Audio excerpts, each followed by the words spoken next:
What is this, 83? This is 83. 83. I feel like this is an episode of You Don't Know Jack. 83. Wasn't that like a TV show I forget if it was ever a TV or just show, like a but board game? it's a video interactive game, a computer game. We used to have one, I think, for the 360, but I don't know if it plays anymore.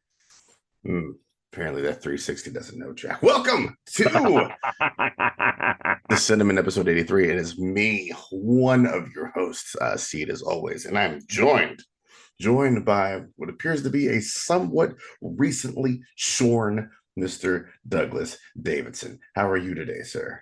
Oh no, I've just been pulling my hair out. Well, I have there you go. children. I have young children. And from what I hear, it doesn't get much easier. No, it absolutely doesn't, sir. But It absolutely yeah, doesn't. semi recently shorn. The weather is getting warmer, so I figured who needs the extra heat? There you go. It all makes sense. You gotta keep your sausages cool. You know what I'm saying? You gotta keep your sausages cool. Um, been a couple weeks, I do believe, since we have had ourselves a show. I think we're about two. You had enough time for a vacation in Uh, between. two is a Hopefully a good couple. one. It was a trip. Yeah, man. A So trip in the sense of you went on one, or a trip as in a good time, or uh, one was had.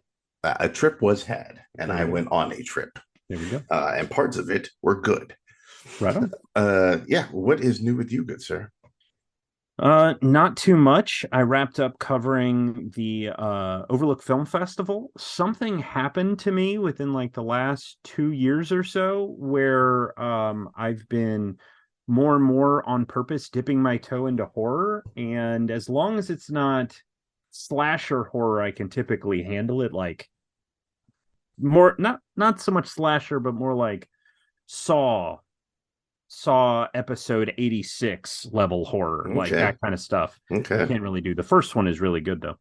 But while I was there, or while I was at home and watching it, there's a movie that's coming to Hulu on the 28th of April. There's a short now that was released, I think, in 2021 or 2022 by writer director Alexis Jacknow called Clock.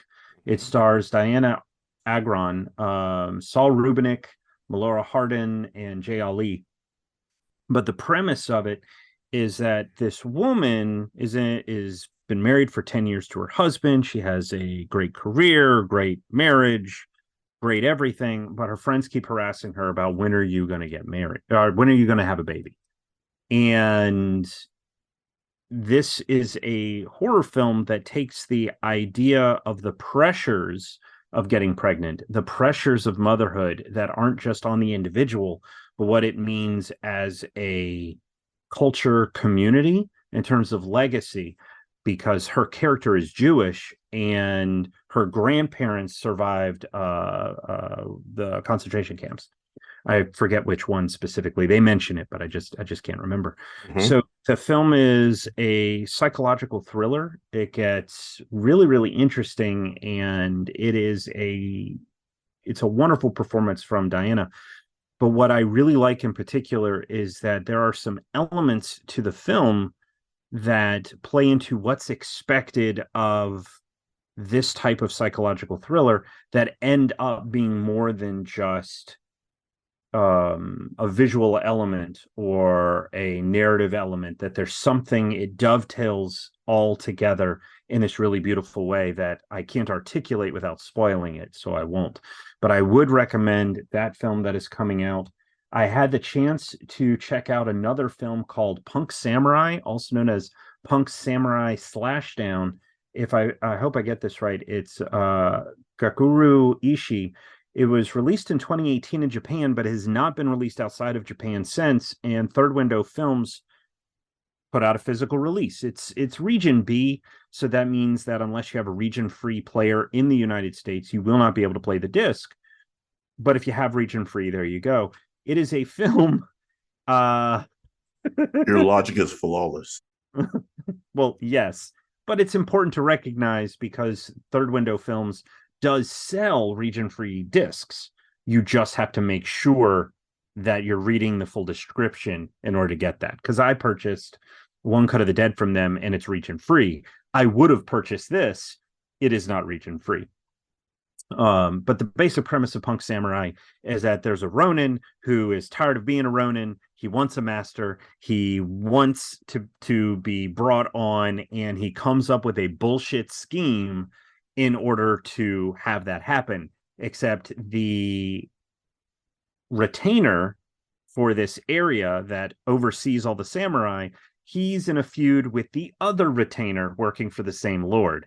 And he goes, "Hey, Ronin, you're full of shit. I know you're full of shit, but I'm going to use your shit to help us both out." Hmm. And so it becomes a thing about this con man trying to outcon everybody. It involves a cult that are called the Belly Shakers, and their belief is that this world is not the real world. In fact, we are inside of the real world is outside. We are instead inside of a tapeworm, and we have to shake our bellies because it is absolutely ridiculous. And the more ridiculous we are, the more sick we'll make the tapeworm, and then we get free of this world.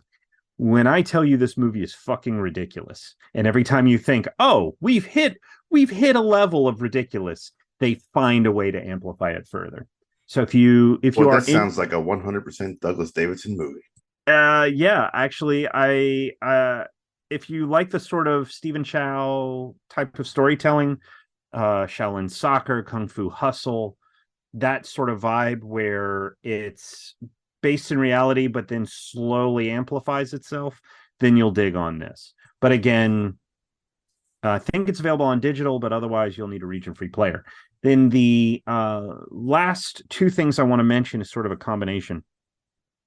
Warner Brothers, is part of their 100 years, they have done 100-year celebration. They're releasing a bunch of films 4K restoration first time. So I finally got to watch Cool Hand Luke, directed by Stuart Rosenberg. I finally got to watch Rebel Without a Cause, directed by Nicholas Ray, and then a third film which we will discuss later on. Cool Hand Luke, fantastic restoration, highly recommended if you've never seen it. I didn't realize how funny this film is. It is a drama, but I didn't realize how funny it was. Paul Newman is fantastic. George Kennedy, who I'm more familiar with as the buddy from the Naked Gun series, is great in this. It is a prison film in which, if your experience with prison films like mine is more The Last Castle or Shawshank Redemption, it ain't that.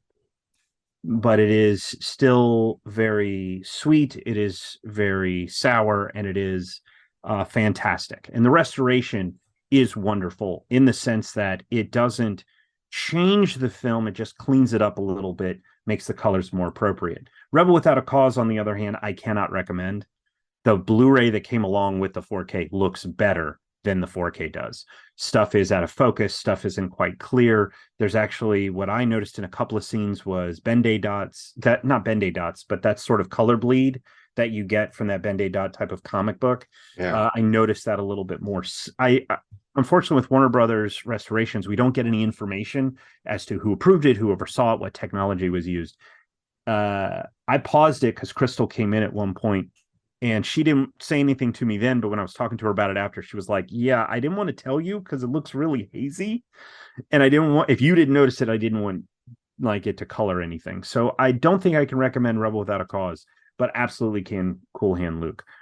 But one movie that I absolutely want to make sure I talk about because it's a little divisive apparently out there is the Super Mario Brothers movie. This film is released in theaters April 5th. Why aren't there any midnight screenings, early screenings, you might ask? Because it's Cheap Movie Tuesday. And why give up money when you don't have to? So it's releasing on Wednesday ahead of Easter. It is directed by Michael Jelenic and Aaron Horvath, who are the writers of Teen Titans Go to the Movies. They did not direct it, but they wrote it. And the movie is fine. It is fine. It is perfect family entertainment in that it won't challenge anybody too much. It is colorful. It is bright. It is good fun. And it's 92 minutes with credits and a post-credit scene.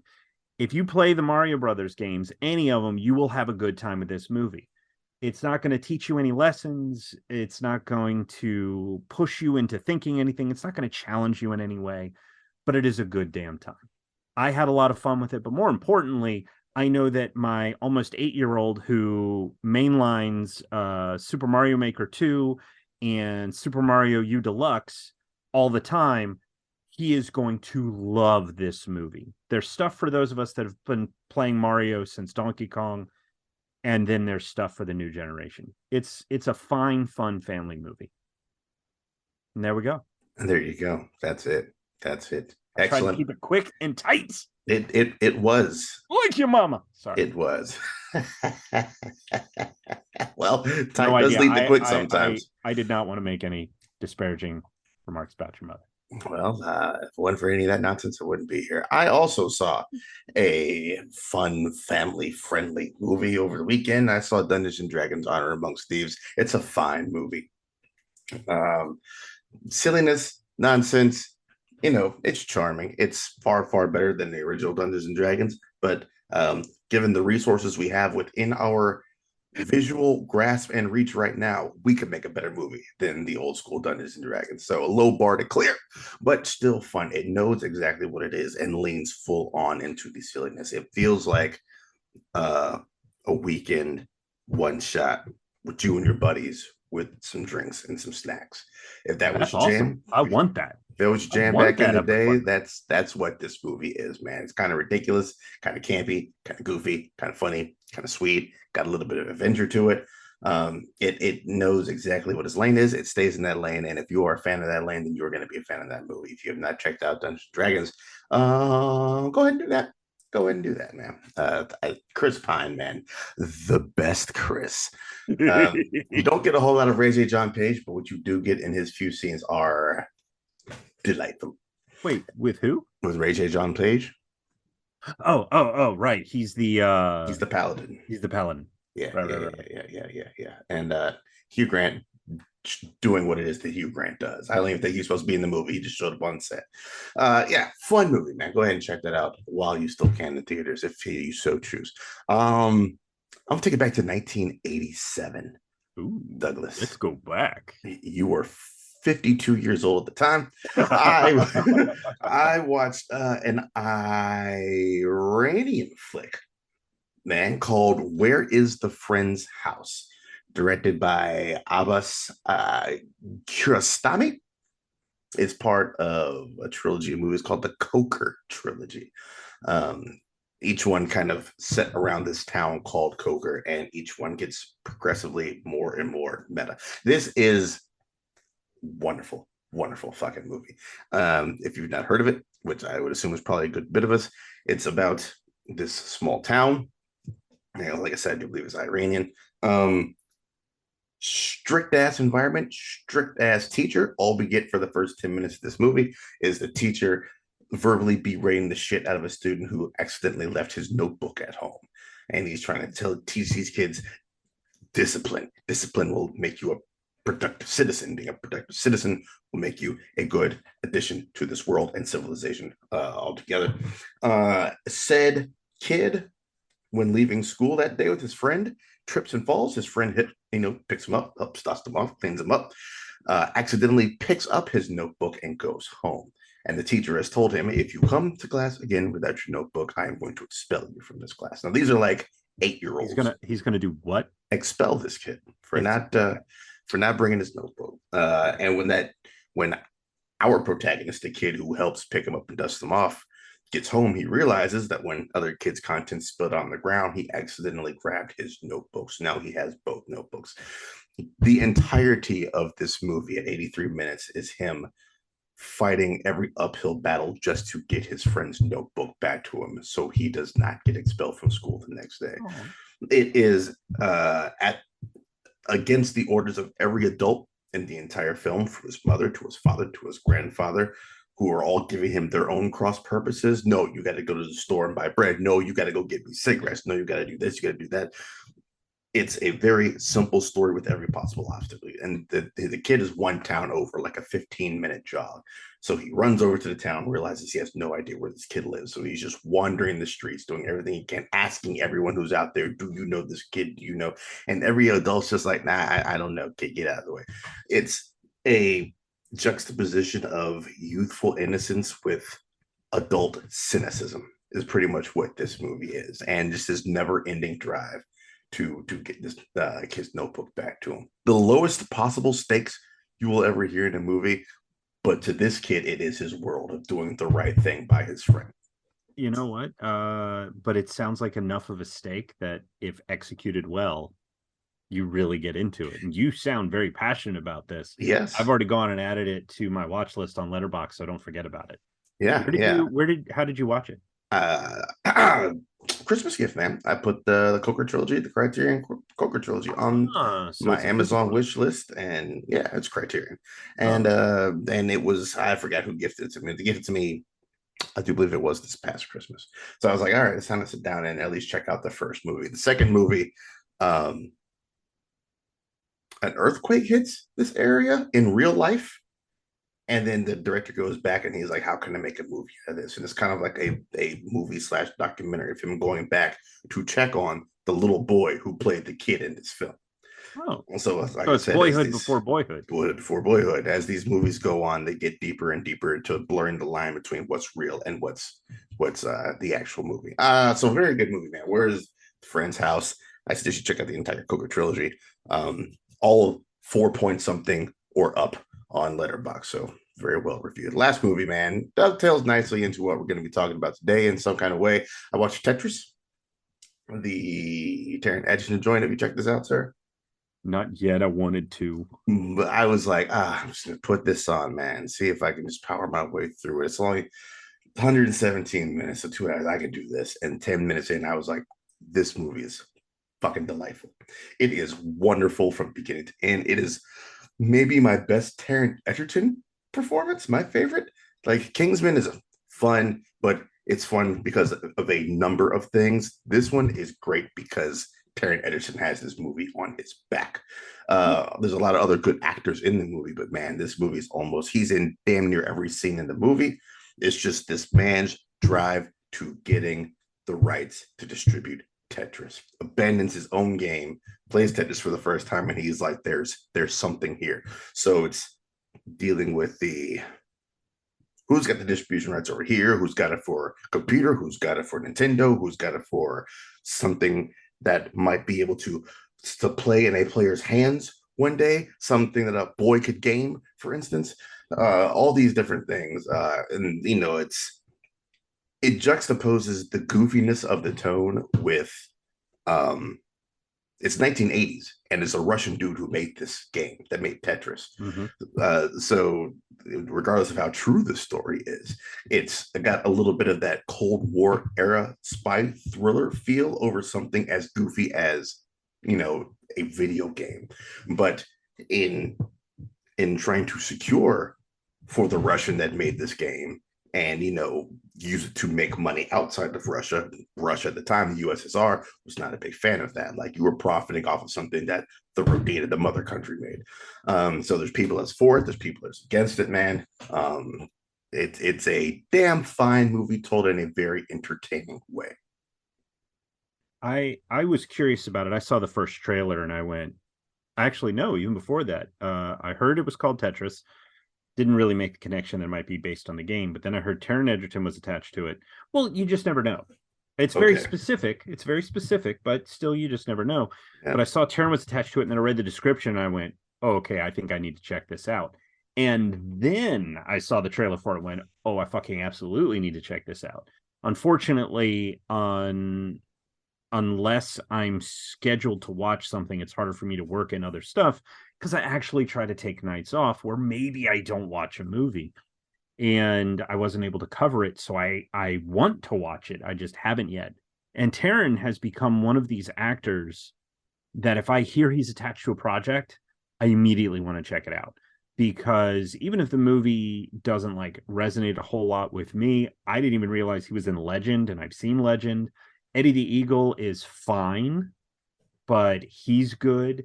I like the first Kingsman more than the second Kingsman, but Taron holds that together.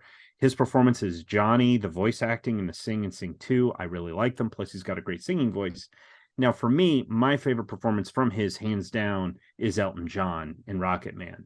And I'm going to guess you haven't seen that because you don't really like musicals. Couldn't So care less. No, no, I understand that Also, completely. biopics. Rarely do I care about them. And this is the rare one where Dexter Fletcher is the one who directed that. He took over for Bohemian Rhapsody, but got absolutely no credit for it whatsoever, which is fine because I don't want Dexter anywhere associated with Bohemian Rhapsody. And he's a good actor too. He's always fun when he pops up. But the approach to tell the Elton John story, which again Taron nails in the performance, it's not a standard biopic. The songs are part of how they tell the story. So it's a little bit more Broadway esque in the performance, which is in the storytelling, which is appropriate for Elton. But to me, that's the best performance. So if you're telling me that Tetris is the best thing you've seen, then I absolutely need to put that on my list. Because whether you've seen Rocket Man or not, he's a great actor. So now I've got to add it to my list. Now I've got to make that happen. Make that happen. Add it to your list. Watch it when you Thanks. can, Thanks. sir. Thanks for the homework.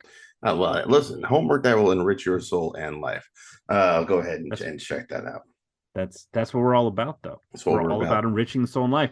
There's a conversation going on Twitter right now, which is absolutely ridiculous. Oh, what But is it talking about then? you've been part of it somewhat. There was a conversation shared by, I don't want to name them so that no one will dogpile or whatever else. Not that I think the comment was bad whatsoever. No, no, no, no, no. But there's the comment that, particularly because I don't know where or how it started, but that if someone is watching a film from a different country, they are therefore instantly snobbish and elite when it comes to cinema. Ah, yes, yes, yes, Okay. yes, yes, yes. Here's the thing. Good cinema transcends language. There was the whole fucking silent era, first of all. Mm-hmm. But Mm-hmm. even when we got into talkies, um, a movie can be absolute garbage from another country, and a movie can be absolute garbage in this country, just as much as a movie in this country can be high art and a movie from another one. So if you only look at movies and go, oh, it was made in Russia, therefore it is trash because they don't speak English, or it was made in Hong Kong, or it was made in China, like you can, folks, like what you like, absolutely, but that doesn't mean that just because you only watch adventure fantasy stories means that any other kind of storytelling is bad. Or if it's the whole sub versus dub argument. If you're enjoying the anime, fucking enjoy the anime, right? So it doesn't, to me, if you are watching something, allow it to help you grow as an individual. And if there's something that makes you uncomfortable, recognize the difference between this is not for me, like heavy violence in a Saw, 10 kind of way is for me, versus I'm watching something where the ideas or the performances or the language of that community makes me uncomfortable. Investigate why, because that's what art does. That's what art helps you do. And sometimes you get it in a movie where everything turns 8-bit, right? Like Tetris. Yeah, like Tetris. There you go. There is way to tie that all back in together. Yeah, where shit goes 8-bit, much like Tetris does. And I tell you, boy, Doug, there's speaking of video games, there's a lot of movies out there. Oh, you didn't want to chime in on my thought. Okay, we're just going to dive straight to our Why topic. would I I chime have on no your problem with thought that. when it's the perfect transition right there? Okay, fine. I'm trying to the Not, integrity not of a the problem. show, Not a problem. Douglas. Not a problem. Uh, Everything you said makes sense. There's been great many.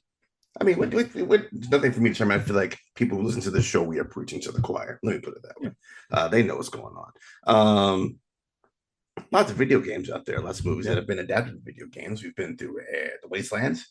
Mm-hmm. There's word on the street that maybe people are finally starting to crack the nut that is video game movie adaptations. You said you saw Super Mario Brothers. It's fine. It's fun for what it is. If you're just looking for a good family entertainment, there you go. That hasn't always been the case with video game That's true. adaptations, but it is the suggestion of one Douglas, middle name Davidson, that we talk about some of our favorite movies adapted from video games. Sir, what is your general ridiculous list of possibilities here? Well, first of all, something I found interesting in my preparation for the Super Mario Brothers movie, because you have to say the full name. Okay. Have to say the full name. Super Mario Brothers movie is that more or less, if and I believe this is correct, it's reported that the 1993 Super Mario Brothers movie is the very first video game adaptation when it comes to taking a cartridge, disc, whatever game, and turning it into a movie, this was the first one. Mm-hmm. And I'm a fan of the 93 film. I saw it in theaters. Has very little to do with the video games, but I enjoyed that. I did, in fact, enjoy that. And it helps that I like Bob Hoskins and John Leguizamo, as well as Samantha Mathis and Fiona Shaw. Dennis Hopper is just fucking wild there. And the behind the scenes stories about all of it is just ridiculous. It just makes sense when that movie is wild. But where you've got Super Mario Brothers, which has its fans and its detractors, you also get movies like Warcraft, and you get Hitman and Blood Rain, House of the Dead, you get Resident Evil. Pick a movie. Some of them line up, some of them don't. Mortal Kombat, which I think was either 95 or 96. I'm a big fan of that one. And then there's the recent Mortal Kombat, which is just fine. You've got Street Fighter, which is some absolute fucking bullshit, but it's Raul Julia in one of these iconic performances. Over the top. For you, it was the worst day of your life.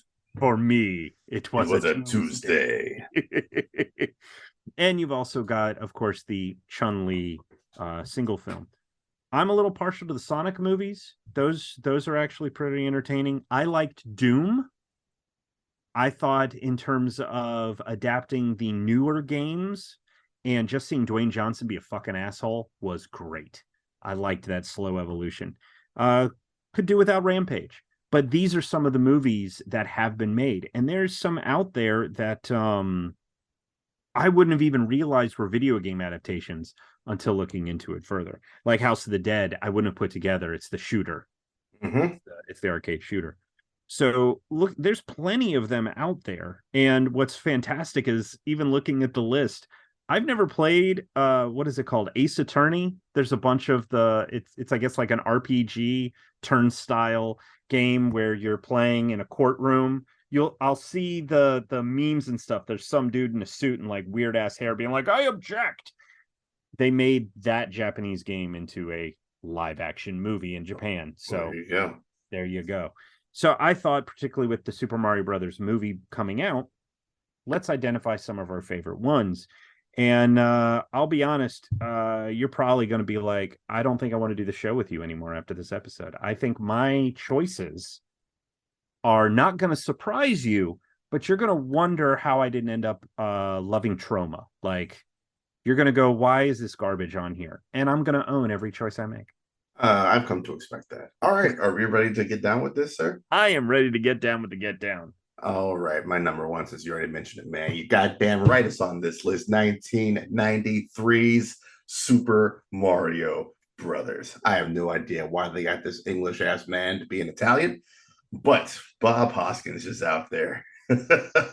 Speed just out there running around all throughout the pipes, man. The actual Italian is, of course, a sidekick, which I still feel some kind of way about that. John Leguizamo, Johnny Legs there, Dennis Hopper. This is a movie made in 1993 with all the vestiges of my favorite era of movies, the cocaine 80s. This movie makes absolutely no sense whatsoever. You mentioned this was the first video game adaptation. There were no guidebook, no rules. They were just like, let's just kind of take some of the ideas of the Super Mario Brothers movies, and then we'll make some sometimes authentic, sometimes absolute bullshit choices in how to sprinkle them throughout this narrative that we create. And it's not great, but it still has a place in my heart. It's fun. It's funny. The cherry bombs are still my favorite part of this movie. As is John Leguizamo. This is my introduction to Johnny Legs. I think a couple years down the road would come Spawn. My man had a wild 90s, man. Drop Dead Fred, this shit. It's Drop Dead Fred. What did Crystal say? Super Mario Brothers, Spawn, and Tu Wong Fu. Boy, what a run. What a fucking just like run. Seriously. Johnny Legs man is eclectic. Man was making some decisions, man. He had some bills to pay. Lights and groceries, kids. It's not great, but I feel like it's a time capsule movie. It's Yeah, of a certain time. yeah. And if you just happen to be alive during that certain time, then you might have some weird appreciation for this shit awful film. 1993's Mario Brothers at the longest 104 minutes of your life. Only because I used to listen to the CD and I still regret that I sold it at one point because I needed some money. Because there were some really good songs on there. The Joe Satriani track was particularly really, really good. That's the song that plays when they're riding down the they're trying to escape and they're going down this long slide to who the fuck knows where. I I too love that movie, but don't I don't think of it as a shitty movie. I think of it as just what kind of weird fucking sure, why not? And Cocaine 80s, apparently man. the script that we see them working from is not the script that was sold. Like there's just some wildness that happened on set and behind the scenes and everything else. I was reading an article interview about it the other day. I think it resurfaced because of the new movie. But anyway, good pick. Good Thank you, pick. sir. Thank you. I couldn't my conscience wouldn't let me not pick this movie, man. Even as a kid, I was like, oh, so it's bad. Um, but yeah, it's so good. Your first pick, sir. My first one, and I've decided how am I going to do this? How am I going to do this? Sure, I'll do it in release order. So mine starts with 2006, a film that I suspect if you're like me and didn't play the video games, you probably thought if you enjoyed it that it was absolutely fantastic. Though people that played the games, I understand had qualms and I get why. 2006, Christoph Gaines, I think, Silent Hill. Mm. This movie is so fucked up, so creepy. It's got Sean Bean and he doesn't die. Like it breaks so many rules. Because it's his wife who dies, played by Radha Mitchell. But it's got a phenomenal cast. It has this incredible creep factor. The visual effects still remain really impressive, particularly for all of the in-camera things that they did, like with the nurses and the way that they're moving, the choreography involved in that, the applications. It is a movie that I went to go see because I heard it was a video game. I think yeah, but I'd well graduated by that point. So I was hanging out with some people that had played the games and they were like, hey, let's go check this thing out. It's gonna be super creepy. And it was super fucking creepy. But I had an absolute blast. And for me, particularly in '06, I wasn't watching a lot of horror movies unless they were called Evil Dead or Scream. So so for me to go into this and be like, yes, let's do this. I still haven't. I bought the collector's edition that Shout Factory released last Halloween. Last Halloween being, to be clear, I think 2021, and meant to crack it for 2022 and didn't get to. So I'm hoping that within this year, I will finally get a chance to revisit it because I'd like to. It's been a minute since I've been to Silent Hill, and the only way I want to go to Silent Hill is if I can pause and escape anytime I want to. But anyway, I know having not played the game, that sort of colors my view on it. But as an individual story, I found it to be engaging, focused, creepy as shit, and absolutely satisfying. Boom, there you go. Yeah. There you go. My next one you also mentioned, man. I'm You sorry. know what? No, Street Fighter? I'm Was gonna it Street? save Is it that. Street Fighter? I'm definitely at Street Fighter. I'm gonna say that one for last, man, because that deserves to be saved for last. My next one is a cheat. It's an adaptation of an adaptation ish. I'm going with I think it was 2021's DC Comics Injustice, the animated adaptation of Okay. fighting game Injustice, also adapted into comic book form as well. For those of you who don't know what the storyline is for DC Comics Injustice, let me give you, if I may, sir, the first paragraph of the Wikipedia. On Earth 22, which is not the Earth you usually see there. Joker and Harley Quinn kill Jimmy Olsen, kidnap a pregnant Lois Lane, and steal a nuclear weapon which they connect to a heart rate monitor surgically attached to Lois's heart. Upon hearing of Lois's capture, Batman calls in all Justice League members to find her. The Flash finds the Scarecrow dead in his lab and his supply of fear toxin missing before being killed by a trap laid by Joker. Listen, the storyline, the inciting incident for Injustice is the best Joker we have ever gotten. Not in characteristics, but in terms of actual plans laid. Like this motherfucker was effective, pulled all this shit off, and sewed up a whole bunch of chaos all throughout Earth. And what it leads to is um, Superman going unhinged. Yep. People complain about, oh, you got too many evil Superman stories. But boy, this is one of the good ones. And Superman's like, you know what? Just so no one has to experience this pain, this pain that I've experienced, I'm just gonna police the fucking world. And I'm gonna make sure shit like this doesn't happen again. Of course, you also have that nuclear blast, which takes out Perry White, takes out a whole bunch of other people as well. How they killed Jimmy Olsen is badass in this joint. There's a lot of shit happening in this animated flick, man. One of it's generally agreed that DC's animated films better than their live action joints, and this is one of the, I'll say, good to great ones. I enjoy it. I've seen it a couple of times, especially since it hit HBO Max. I was like, yes, give it to me right now. Oh, is it really? I forget if I've seen that one or not. It is on Max. It is on Max. And it just breaks down into what it's DC's Civil War is basically what you can think of it as. It's who is going to side with Superman in this policing of the world. Wonder Woman sides with Superman. And then on the other side is, of course, Batman. Like, no, we have laws. Laws must be followed. You cannot do this wholeheartedly. You're breaking every known, man-made law there is in doing this. So it's Superman in his camp versus Batman in his camp. Of course, Superman's got all the power, so Batman's got all the smarts and the stealth. And how are we going to resolve this conflict that is a grieving Superman who just wants to police the world? It is a good joint, and it's a video game. Good video game. And for those who might be interested, the comic book tie-in for this, the Injustice comic book, is generally agreed that it went way harder than it had any reason in going. There's a lot of wild shit that happens in that comic, man. Wonder Woman takes Atlantis and drops it in the middle of the desert. How's that, you fish fucks? We're gonna put you right in the middle of the sand with no water for miles. There's a lot of wild, mean shit. Alfred headbutt Superman. It's got some wild shit in there, man. It's a great adaptation for comic books, great adaptation for the movie. All based off a simple fighting game. I've played both games. I've only played the story beginning to end in the first one.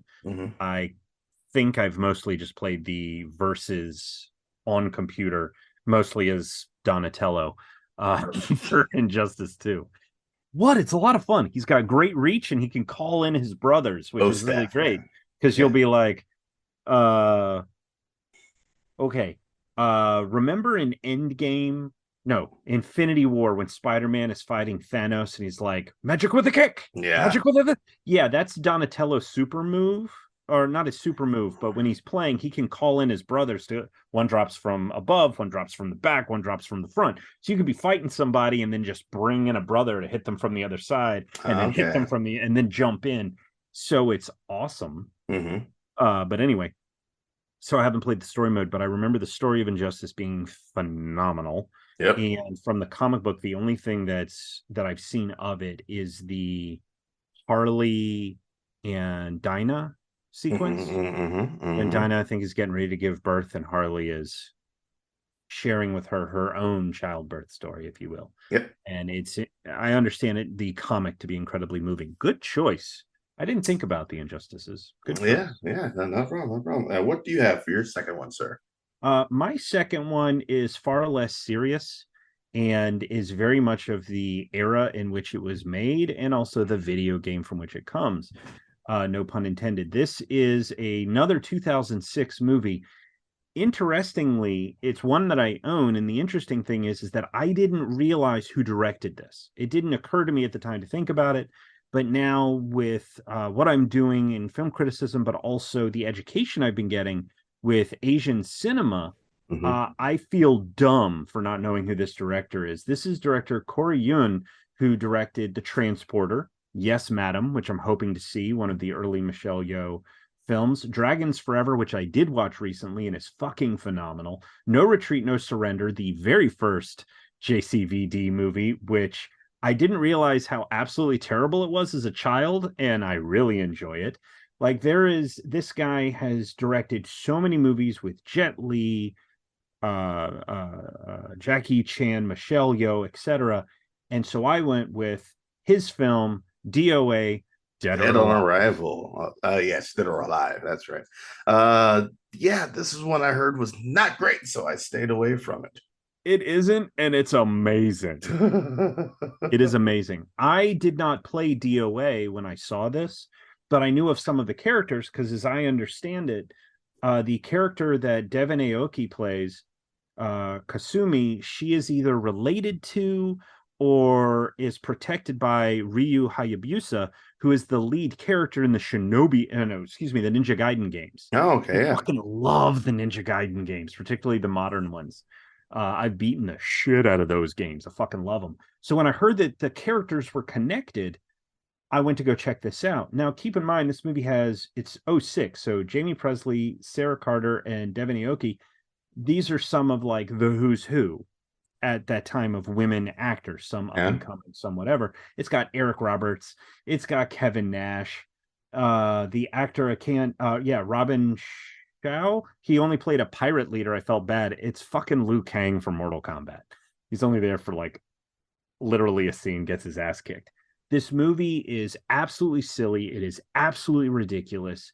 It captures the Dead or Alive tournament style stuff that you got from Mortal Kombat, while also leaning into its roots, being that the Dead or Alive series is not only a tournament game, but it's also been known to have Dead or Alive beach volleyball, which is literally boob physics. That's Mm-hmm. all it fucking is. Mm-hmm. And it leans into that. But there's I've a studied good these story. physics well.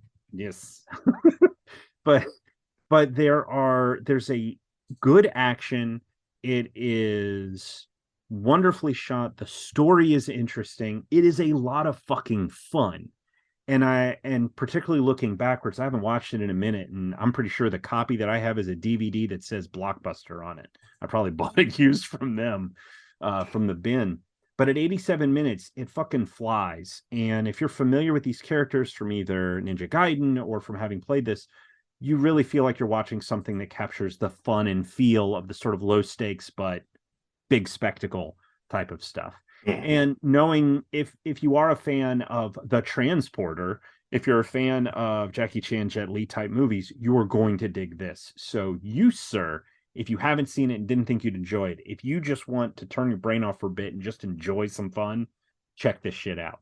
Okay. And personally, I can't remember if Eric Roberts does any fighting in this, but he should. He is actually a martial artist. Mm-hmm. And one of my favorite movies of his is Best of the Best. Only the first one. The second one is okay. I never saw anything Was past it that. like three of them joints? Three or four. I think after the second one, they started leaning into I forget the actor's name, but Eric Roberts, his character, rooms with the other dude, and that dude is the one that takes the lead Okay. in 3 and 4. There Yeah, you go. DOA, Dead or Alive. If y'all haven't seen this, seriously, it's a good fucking time. Go check it out. There you go. Go check it out, man. Boom, boom, boom, boom, boom. My third and final pick. Mm-hmm. Ain't no damn way we're gonna have this joint without have an episode without this on the list. 1995, man. It is, of course, Mortal fucking Kombat. It is the superior video game movie, and no one will ever tell me differently if this shit is the dopeness. The only there's cheese and camp to it, but when you think about it, it's humans fighting fucking aliens for the world. So the inherent concept is cheesy, but the I feel like the heart is there, the love is there. There's if you just want to watch a big dumb action movie, you can do that. But if you're a Mortal Kombat fan, there's all this nonsense that's there for you to pick out. If you took this exact same thing and remade it today, as in if they had never made Mortal Kombat 95 and they took that and they made it today with today's visual effects, I feel like they would have done a fucking bomb version of this movie, man. I love everything about it. I think a lot of the fight scenes still hold up. Liu Kang versus Reptile being one of my favorite ones out of that whole joint. Johnny Cage versus Scorpion is also a very good one as well. Mm-hmm. Um, it's way more to heart than what we got in whatever that 2021 movie was attempting to do. This stuck far more closely to the source material and was just frankly way more fun in doing so. I like the fight. I like some of the fight scenes and some of the creativity in the new movie. I have revisited it, but I agree with you. The first one, particularly because they took the characters and they went, we're going to follow these characters. We're going to use Liu Kang to go into the story because there is a narrative in these games. Let's follow the narrative. But because they decided to create a new character and have it be related to Scorpion to, I guess, somehow, you know, do whatever, it didn't need the mythology that it had. It's Yeah, totally fine to have a mythology. The series has one, but I agree with you. The introduction of the characters, the way that they told that story, and yeah, the music may not resonate with modern audiences, but everything about that that soundtrack score was and dope as soundtrack. shit. Hell Oh, yeah. it's fucking dope as shit. I bought that CD in 95 and I still have the original CD from 95, sir. Like, no, that's been through my teen and late adolescence into whatever the fuck adolescent period I'm in now. So Yeah. Yeah. no, I agree with you completely. There's a whole lot about that movie that holds up, and I actually revisited them, that one and Annihilation, ahead of Mortal Kombat. And while Annihilation does suffer from uh, uh far weaker script Mm-hmm. and special effects that were not completed, Mm-hmm. like it has a lot of behind the scenes issues too. But that first one is just fucking perfection. It's perfection, man. It's perfection. It took some of your most normal characters in that game, and that's your entry point. People that are just like, "What the fuck is going on here?" Like you don't start with all the wilder characters. You start with who the audience can glom onto, which is a reflection of a normal everyday person. Well, it's normal as every day as a Hollywood actor like Johnny Cage is. He's not a part of this world. That's your in, and I will never understand why they created a whole new character in this new Mortal Kombat in order to do that, and that's what makes no sense. But this is what we're talking about, dopeness. What is your last one, sir? My last one, and this may be the one I if you have if as you're listening to this, if you end up having like a guttural "what the fuck is wrong with you" feeling, please let us know because I would actually love to know how many people, if there is any love for this movie whatsoever, because I often wonder about it. I wonder if I'm the only one who enjoyed this. It's from 2014, directed by Scott Waugh. Need for Speed.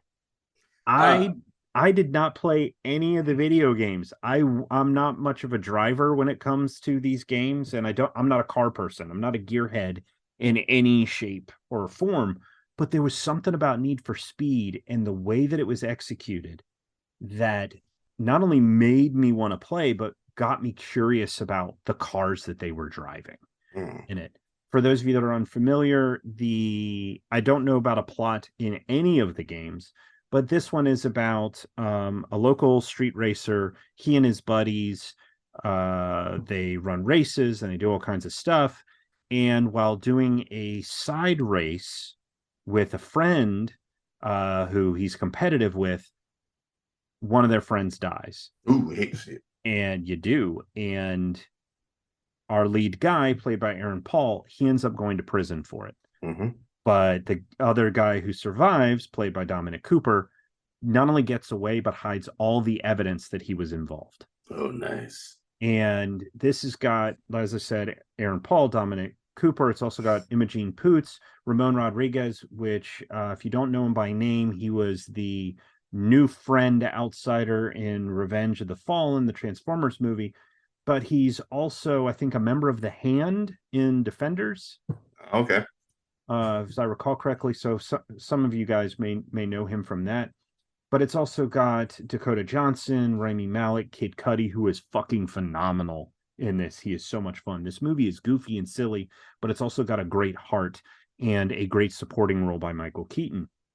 Because what it ends up focusing on is that when Aaron Paul's character gets out of prison, there's this elite race that you have to get people's attention to be invited to, and then if you can get to this location to be in this race, if you win it, you win all the cars and this big prize and whatever. Oh, And it is all about reputation. It is all about honor and pride, but it's also about the truth. And so through this race, the truth therefore does come out. I enjoyed the shit out of this movie. I went into it expecting to just be like, all right, it's a racing movie, it'll be fine. This is a solid fuck movie, and I did not expect it to be in the slightest. The racing is engaging, the performances are strong, you actually give a damn, and there's some silliness and goofiness that helps elevate it a little bit. It's not perfect, by no stretch of the imagination, but it is a lot of fun. And at 132 minutes, you think it would drag. I never find it to. okay. So, so that's what I'm going to end it on. For me, it's chronological, but it's also a heck of a note for me. I feel like I put it into high gear with that one. Be ashamed of No, yourself, sir. Be no. ashamed of yourself. Your Yeah, fifth gear for that? it's a movie that people are like, and that was the highest praise that I got from it. You watch the Need for Speed movies, and then we moved on to another topic. I would Right on. recommend it. Any of these three. Most people, I imagine, if they've watched any video game adaptations on my list, have probably watched Silent Hill. But if you haven't checked out DOA, if you haven't checked out Need for Speed, please give them a shot. DOA Douglas on arrival. All right then, cool. Everywhere I go, everywhere I go, I'm Your DOA. DOA. You want to get into these here Challenges? challenges there, sir? You damn right I would. Damn right we would. Let's there's no good way to segue. I was trying to think of something. There's no good way to segue this. You want to go first? You want me to go first? I would be delighted to go first. Mine was a film that I had heard about. I'm familiar with its reputation. I have unwittingly known it to be parodied and caricatured in Looney Tunes and Animaniacs throughout my adolescence and my Mm-hmm. youth. John Huston's 1941 noir classic, The Maltese Falcon. The Maltese. I am still getting more familiar with Humphrey Bogart's work.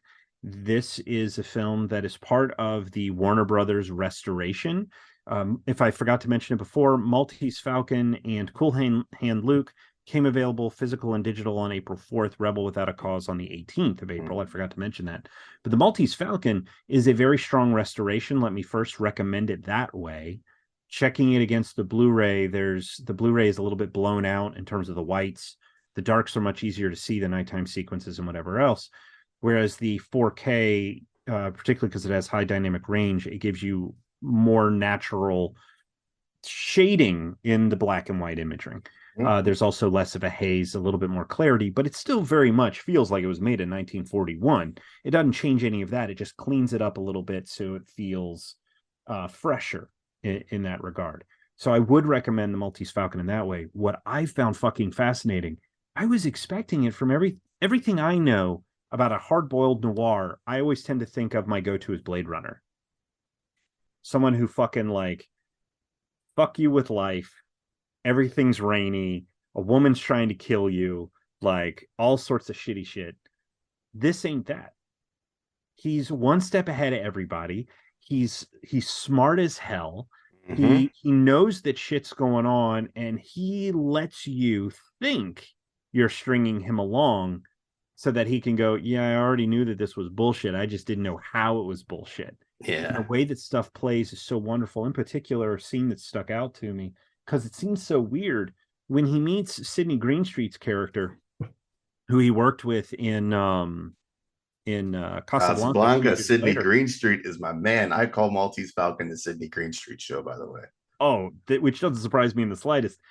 He plays, for those of you who don't know, a character by the name of Casper Gutman, who is sort of a financial benefactor trying to get a hold of the Maltese Falcon. He's one of several people jockeying to get it, and he's very I'm business oriented. I want to talk business. What kind of person are you? And whatever response he gets, he's like, oh, I have an opinion on this type of person. Yeah. And he is just so wonderful and so great. And everything we've seen of Sam Spade, Humphrey Bogart's character, has been sort of measured. It's not that he doesn't get emotional or anything. He just tends not to lose his cool. And he's in the middle of this scene with Gasper, and he fucking loses it, and he's like breaking glasses and getting away, which you almost think, because of the dialogue, is about him trying to make sure that these guys don't make a move on him, that he's unpredictable and whatever else. And he gets out to the hallway and hits the button for the elevator. He's got his eye on the door, and then he just starts Starts smiling and laughing. slowly Yeah. cleaning his hands. And I was like, oh, you fucker, we're screwing with them. Yeah. But it's the whole movie. He's always thinking three-dimensionally, and it's so wonderful in that regard. I found it interesting that the MacGuffin of the whole thing, which am I correct in remembering that MacGuffin more or less became a term because of this movie? Yep. That the Maltese Falcon is bullshit. Like, it's the stuff dreams are made of, but it's not real, at least in terms of this film. And I thought that was a wonderful way to end the movie. That everything that happened was absolutely fucking unnecessary. And not unnecessary in the way that someone's being glib, but just unnecessary in the sense of, if anyone had done their research, had thought a little further, hadn't been so greedy, nobody would have died. Yep. Yep. And In the end, it's just a condemnation of all the greed. yeah, it's great. It is so great. And it absolutely holds up. So my expectations were absolutely off. And that had more to do with, again, its reputation, what I'd heard about it over the years before watching it, and Animaniacs and Looney Tunes. Peter Lorre was pretty well nailed, though. His character is pretty Anytime creepy, just in the a delivery. cartoon version of Peter Lorre pops up in Animaniacs, I'm like, there's two people that they've nailed in it. Well, three. They've nailed Peter Lorre. It's this highest. They do a lot with Orson Welles, and Mm-hmm. for whatever reason, that love of Spielberg are the three that they always go to the most. And that Peter Lorre is just delightfully creepy whenever they use him, thanks to this and Casablanca and other stuff too. To be fair, if I remember correctly, Animaniacs is produced by Amblin, so there may be some Oh, additional love for Spielberg. okay, yeah, that's daddy then. That makes sense. Yeah, if you listen to this, going over to Pop Reek Reviews for the Noir Member collection, I did a review of Maltese Falcon. And I'm on record repeatedly of saying it is my favorite noir of all time. Good joint. I get it. Yeah. I get it. That's Thank you. Thank you for this challenge. Oh yeah, you're quite welcome there. So, you gave me Mirror, man. Talking about Russians, man. Andrei Tarkovsky, and boy, same dude who did Solaris. He does Solaris, then he does Mirror, then he does Stalker after that. So it was a hell of a three movie run that he has. All three Criterion movies. I wish I knew what the fuck I watched when I watched this movie. I don't. When, I, when we got about halfway through watching this, I was just like, I have no idea what the hell I'm going to talk about with this. It's not a linear narrative movie. It's, I guess the best way to sum it up would be a guy who is looking back on his past, which I guess informs some of his present, and it's Tarkovsky exploring well, freeform storytelling as well as freeform thinking, I guess you could say, and how memories can be corrupted, and how those corrupted memories can corrupt your future or your present. And maybe looking back fondly isn't always the best thing to do. It's a whole lot of, I really don't know. I don't know. Like I have no idea what to say about this movie. It's not like it's not a sit down, pop up some popcorn and watch it. No. No. If you, No. I feel like you got to be like hardcore. Like, I love you some fucking cinema. Sit down and you watch. You sit down and you watch that, and you're gonna be over the moon with this movie. If you're your average movie watcher pops in, and then you're like, "Oh, what the fuck is this?" There's no explosions. There's a barn on fire though. It's very contemplative, I think, is the best way of putting it, and Absolutely. and using the unreliability of memory to make a somewhat unreliable narrated film is the best way of putting it. Actually, that's a great way to put it.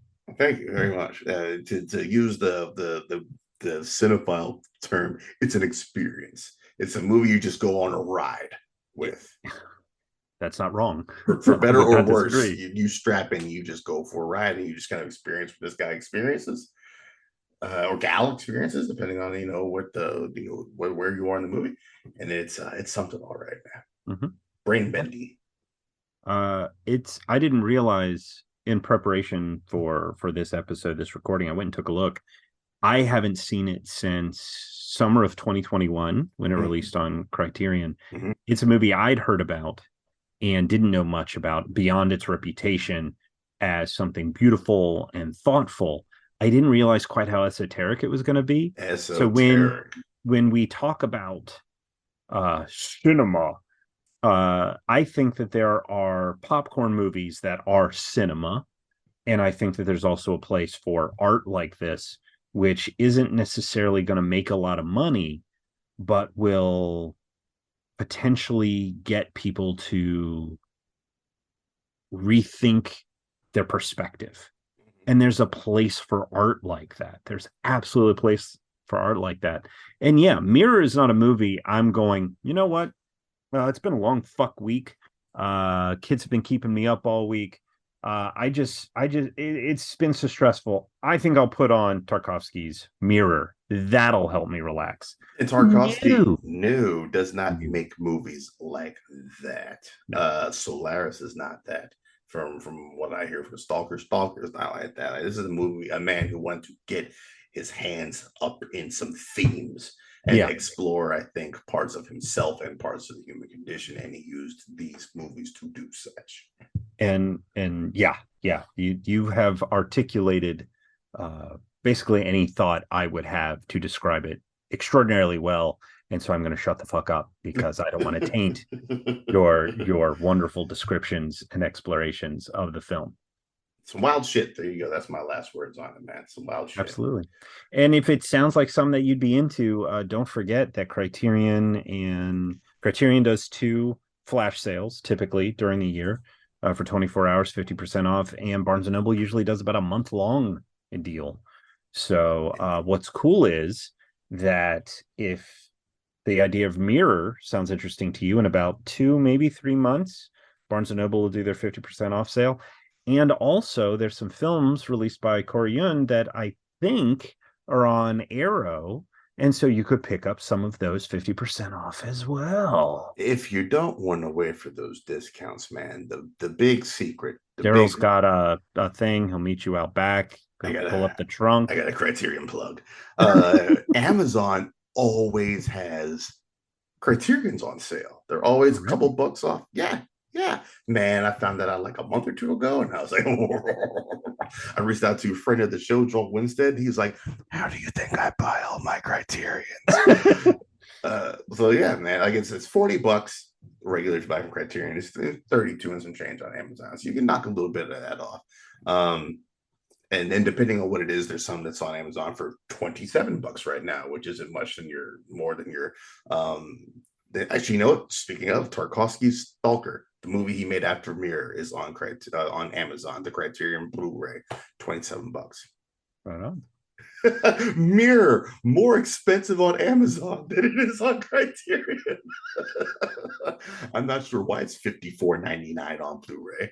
But there you go, man. Go ahead and check that out if you're looking for something outside of your normal comfort zone. It's okay to explore outside every once in a while. That's how you grow as a film watcher, people. Mm-hmm. Agreed. Got to challenge yourselves, even in areas. It's why I started going to the applying for horror film festivals, because like it makes me uncomfortable. You got to challenge yourself. I am still scarred from a movie I saw like 2 years ago. What was 2 years ago? 2021? Was it Black Widow? No. Okay. Blood. I think it's a French film. I believe it's French, called Blood Oranges. If you like horror and you like a dark satire and you like oranges, content warning for a sexual assault, and all kinds of super fucked up violence. But yeah, there's one scene in particular that has not left my brain, and it's incredibly deserved. I was like, rooting yay, but also trying not to vomit at the same time. It was sort Love of it. Love it already. Oh, but I don't regret having done it in the sense that it's it's now part of my encyclopedia, my Rolodex of information when I go to watch other things. Well, how did these storytellers tell their stories? How did these things? It's totally fine if you just want to curl up and watch all of the video game adaptations, and that's your diet of cinema. But if you feel like it, go for it. Get curious. What's the Ted Lasso way? Be curious, not judgmental. I don't know. I don't watch that show. You should. There you go. That's challenge. 3 seasons. We don't. Oh, you'd blow through it in a fucking heartbeat. It's so goddamn good. I blew through a spy thriller, Gary Oldman, called Slow Horses. That's on Apple. Same place as Ted Lasso. Keep hearing about that. Boy, oh boy, man. It was one I was like, what the fuck is this? Watched the first episode, and like 3 days later, I was like, I'm gonna watch the second episode. And then 3, 4, 5, and 6, I blew through. Anyways, we're not here to talk about television. That's it, man, for this episode for 83. We'll be back in 2 of the weeks, man, with another topic, more movies, more challenges, more everything, right here on the Cinema. Until then, you all take it easy and have a good one. Bye.